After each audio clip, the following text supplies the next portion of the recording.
Les damos la bienvenida a esta nueva propuesta de País Productivo, donde vamos a escuchar nuevas voces, economistas jóvenes con pasión por la industria, que nos trae Leandro Mora Alfonsín en Su Industria, modelo para armar. Allá lejos hace tiempo, cuando Aldo me dijo que me sume al programa, una de las ideas que Aldo Lo Russo tenía para esta sección era que empecemos a escuchar nuevas voces, que no sea una simple columna de economía vinculada a la industria, sino que podamos escuchar a todo este piberío del que formo parte, pero que podamos escuchar a los chicos que están trabajando en la política industrial, que piensan en la política industrial. Bueno. Y me parece que País Productivo es la plataforma para que eso ocurra. Por eso, en Modelo para Armar, hoy arrancamos con este ciclo de nuevas voces. En Industria, Modelo para Armar, conversamos sobre el país que queremos y sobre el futuro industrial. En este espacio de discusión sobre el país que queremos construir, que tenemos en País Productivo, hoy tenemos una nueva voz. Nos la presenta Leandro Mora Alfonsín.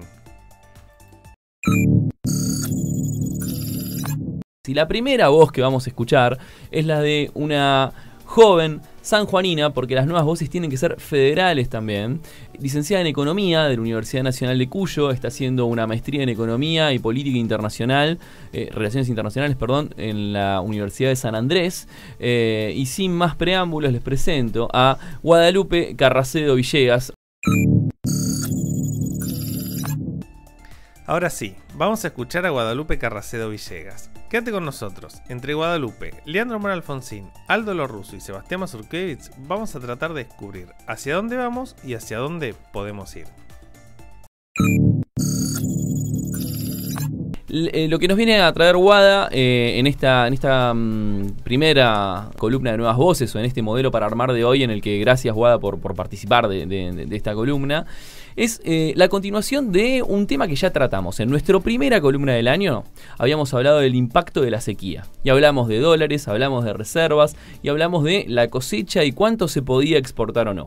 Pero hay otro impacto, que es el impacto que tiene sobre el resto de los sectores productivos. Y sobre eso, Guada, que viene trabajando sobre estos temas, nos viene a comentar cómo lo está mirando.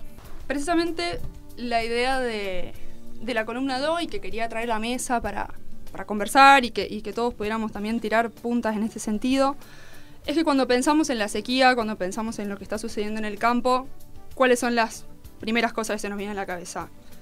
Que evidentemente el sector agropecuario va a tener una mala temporada, sin lugar a dudas. Divisas, por supuesto, va a haber una menor disponibilidad. ¿Se viene una nueva edición del dólar soja o no? Son las preguntas que están en agenda. Ni hablar de la dificultad para cumplir con las metas del FMI, eso ya todos lo sabemos. Pero la actual sequía, tiene, me parece, otros efectos, o precisamente el desafío es pensar, cuáles son las consecuencias que trae para el sistema productivo en su totalidad. Si podemos también hablar de la industria, vamos a tratar de hacerlo, pero me parece que para el sistema productivo en su totalidad afecta, por distintos ejes, por distintas aristas, ¿no? La caída en la actividad económica en su totalidad, que claramente va a arrastrar también otros sectores que están asociados a lo que pasa en el campo. Se espera una caída de 3 puntos más o menos, ¿no? Al final por la sequía es una barbaridad, 3 puntos del PBI. Y que hay que pensar eso, que es una caída del PBI, de la actividad económica en su totalidad, y eso impacta desde las actividades productivas, específicamente, pero también por el lado del consumo. Hay distintas variables que se ven afectadas por eso, ¿no? La menor disponibilidad de divisas, y que ese tema me interesaría tocarlo también, y por supuesto el impacto negativo en la recaudación, en un año, particularmente complejo, ni hablar de que es un año electoral, con todo lo que eso supone. Entonces me parece que el desafío es mucho más amplio que simplemente pensar, vamos a tener un nuevo dólar soja o no, o bueno, cómo está la situación frente al FMI y cómo esto lo complica. Y de acá, me gustaría empezar a tirar algunas puntas, ¿no? Vos bien dijiste recién, Lean, que se espera una caída de alrededor del 3% del nivel de actividad. Esto te arrastra un montón de cosas. Actividades de servicios, que por supuesto... O sea, son todos sectores que brindan servicios a la gente del campo, a los pools de siembra, no sé, traducirlo a nosotros que no somos Exacto, pensemos en todas las actividades que están asociadas al campo. O sea, es la actividad agrícola en sí, correcto, pero también es la actividad asociada al transporte. Ajá. Pensemos cómo se ve afectado, o la cantidad de transportistas que van a andar en la ruta. Ahora con una sequía de este tamaño va a ser mucho menor, entonces tenés una retracción por ese lado. También tenés otros servicios asociados al movimiento de estos transportistas, alojamiento, comida, etcétera. Entonces ahí ya tenés un impacto directo, ¿no? Son actividades que van a prestar menos servicios, que se van a mover menos, y eso, por supuesto que ya es un lastre, ¿no? Pero también tenemos que pensar en la industria, ¿no? Me parece que hay algunas actividades industriales que claramente están encadenadas, digamos, con el desempeño de la actividad agrícola y que no es menor. A ver, sin ir más lejos, dentro del propio complejo sojero, si pensamos en los principales productos de exportación, no son los porotos de soja, son los pellets de soja, es la harina de soja, digamos, son productos que tienen un valor agregado, o sea, que es agroindustria. Un proceso industrial, claro. Exactamente.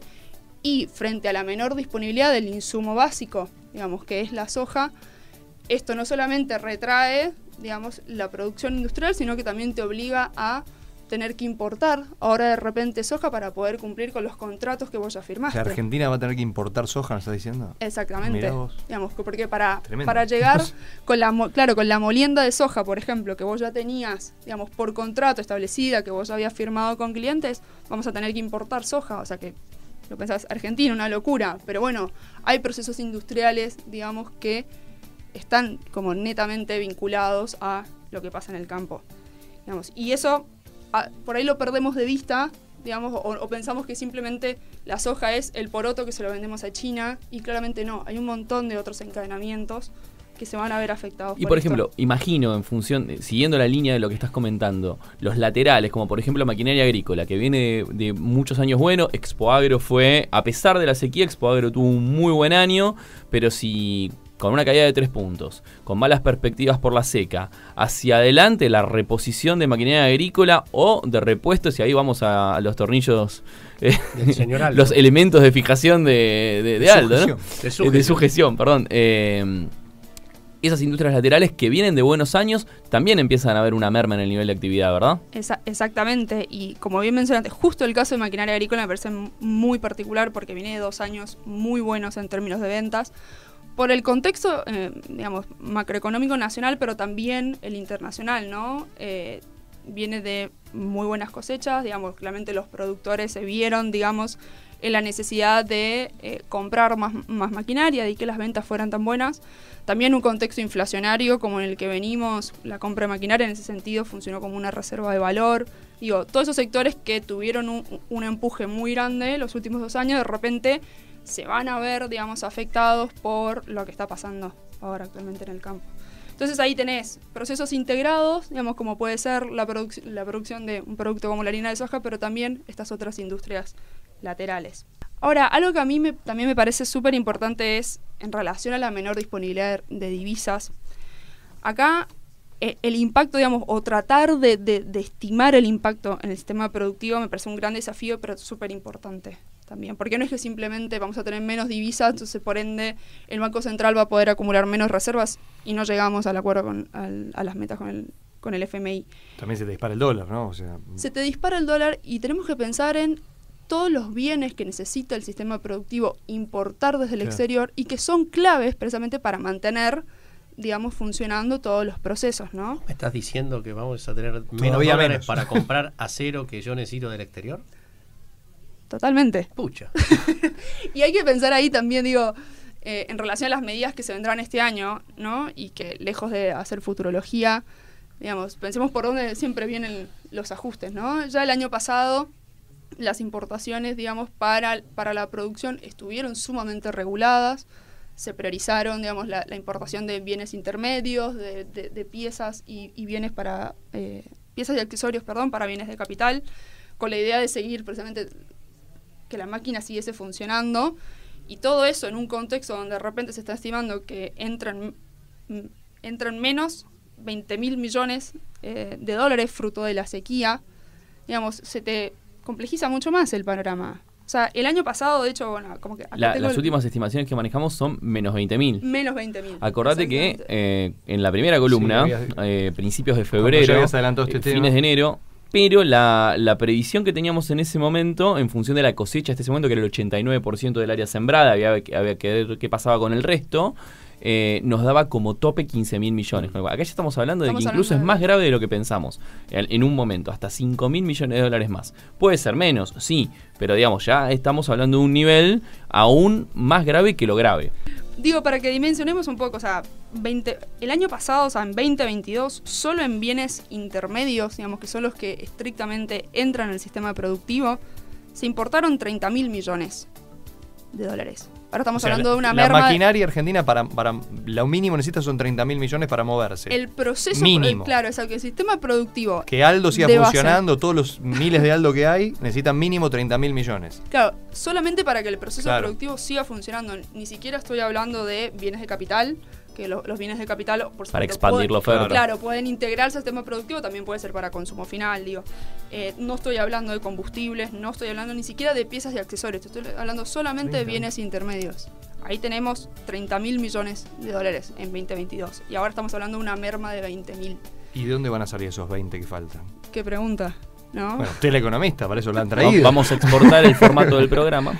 Claro, para lograr 20.000 millones. Le vamos a poner un muy buen precio. Claro. O vamos a vender medialunas de Atalaya. Exacto. Yo creo que es por ahí. Definitivamente son las medialunas de Atalaya. Pero esa es la gran pregunta. ¿De dónde pueden salir los dólares, Guada? La pregunta. Digo, en un contexto como el que manejamos, digamos, este año, donde tenemos, digamos, al FMI, digamos, arriba nuestro, por supuesto, por el acuerdo que se firmó, digamos, y los compromisos que tenemos que cumplir con el fondo. El acceso a financiamiento internacional desde la parte privada está totalmente vetado, digamos. Claro. Entonces, si no tenemos acceso vetado, no, ya utilizado en su totalidad por el macrismo, o sea, ya no hay más a quién pedirle. Exactamente, entonces, si el crédito privado, digamos, está totalmente vetado, con el FMI ya tenemos un compromiso asumido que no sabemos si vamos a poder pagar, la pregunta es de dónde van a venir los dólares. Digamos, si el campo, digamos, si el sector agropecuario, que es uno de los principales, digamos, proveedores de divisas en nuestro país, se está viendo afectado de esta manera, digamos, el gran desafío de pensar es de dónde, ¿no? Y si el problema es no tanto de dónde los vamos a sacar, sino a quiénes se va a ajustar precisamente, en pos de seguir cumpliendo, digamos, con al menos las metas a nivel macroeconómico que se ha propuesto el gobierno y que es el plan que tiene para 2023. Acá lo que vemos es como con un factor exógeno como es la sequía, los problemas se multiplican y ahí la importancia de lo que siempre defendemos en términos de matriz productiva. Digamos, necesitamos muchos nichos de exportación para no depender solo de uno. En ese sentido, lo que es el potencial minero, lo que es el potencial de las energías renovables, lo que es el potencial de vaca muerta y lo que es el potencial de muchos encadenamientos y sectores industriales que tienen una inserción internacional más bien consolidada y ponerles el ojo y el incentivo ahí, son los que acompasan y pueden compensar estas cuestiones que son exógenas. Te cae una sequía y ¿qué haces? Pensar la economía no con criterio, con la cabeza que podía ser 1930, 1940, sino en virtud de una estructura productiva diversificada y parada en su heterogeneidad para dar mejores respuestas a los shocks exógenos que podés tener en el mundo. Leandro, Guadalupe, cuando ustedes hablan y hablas de grandes producciones, ¿no? Cuando decís minería, no es una pyme la minería. Energía no es una pyme la energía.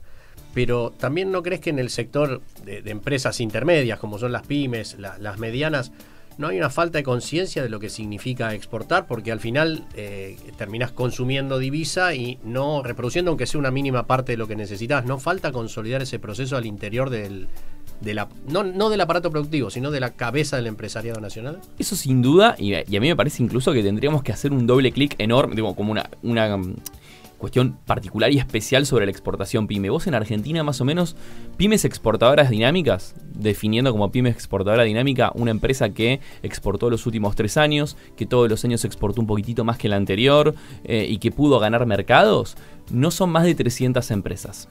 Y ahí, ¿a qué vamos? No solamente es una cuestión de las exportaciones, sino de mejorar la cantidad de exportadores.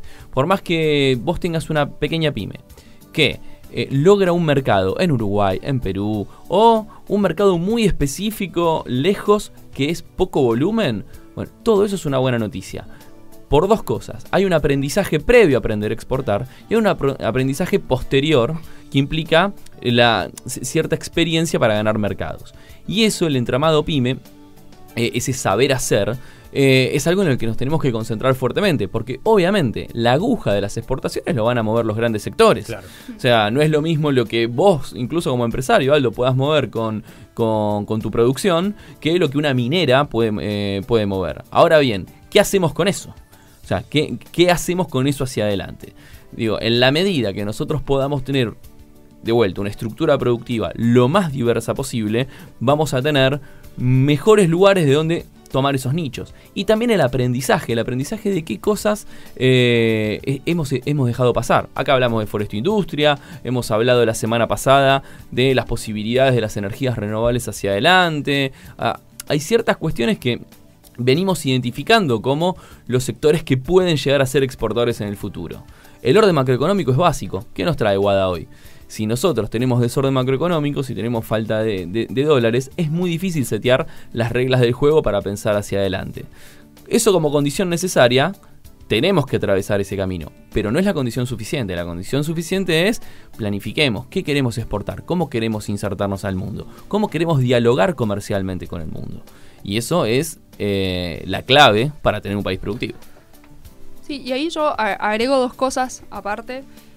Una, ahí hay un link, me parece clarísimo, entre lo que pasa en el sector agropecuario y lo que pasa en el resto del sistema productivo. Digo, hay que pensarlo realmente como dos ejes que son complementarios, digamos, y a su vez que en muchas aristas también se integran, ¿no?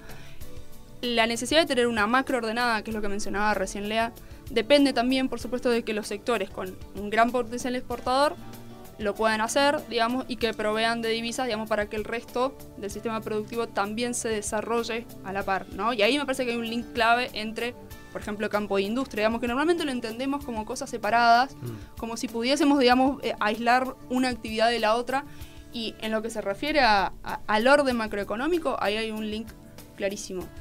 Y otra cosa que quería agregar respecto a lo que estaba diciendo Lean es que no solo es fomentar la conciencia entre los pequeños y medianos empresarios en aumentar los nichos desde donde podemos pensar una estrategia exportadora, sino también hacer de un acompañamiento del Estado, digamos, de esos actores, digamos, que capaz hoy o no tienen los incentivos, o si los tienen, digamos, realmente necesitan de algún acompañamiento, hacer de eso una política de Estado. Digamos, también eso me parece súper importante, ¿no? Es desarrollar distintos nichos, digamos, pensar en una estrategia exportadora más diversificada y que eso sea una política de Estado, el acompañar a todos esos actores para que puedan efectivamente desarrollarse y llegar a esa meta, que es abrir mercados, que es poder exportar, etcétera.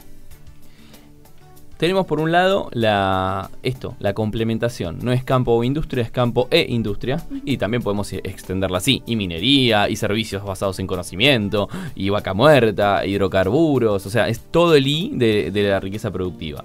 Pero repasando los impactos, tenemos impacto en las importaciones, en la capacidad de importaciones del resto del aparato productivo, en los contagios por complementación y en la cadena de valor en sí de los agroalimentos derivados de esta merma de cosecha.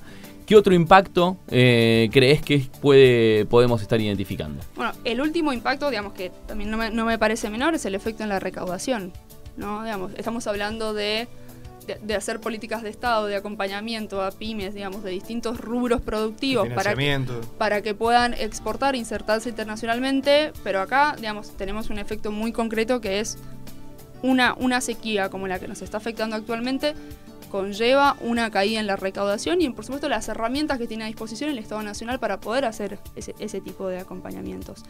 Digamos, y que ahí, digamos, está la estructura impositiva en su totalidad, está en cómo pensamos, digamos,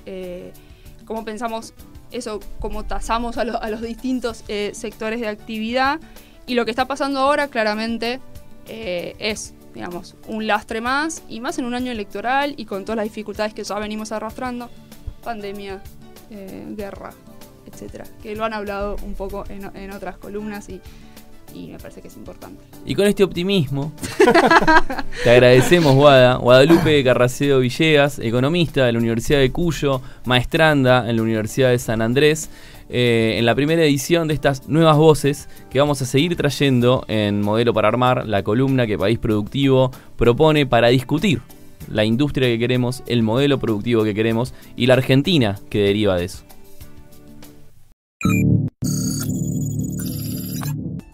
Hasta acá llegamos con Industria, Modelo para Armar, el espacio de País Productivo en el que conversamos sobre la Argentina que queremos construir. Para estar informado de la actualidad de las pymes, la producción y el trabajo, entra a paisproductivo.com.ar.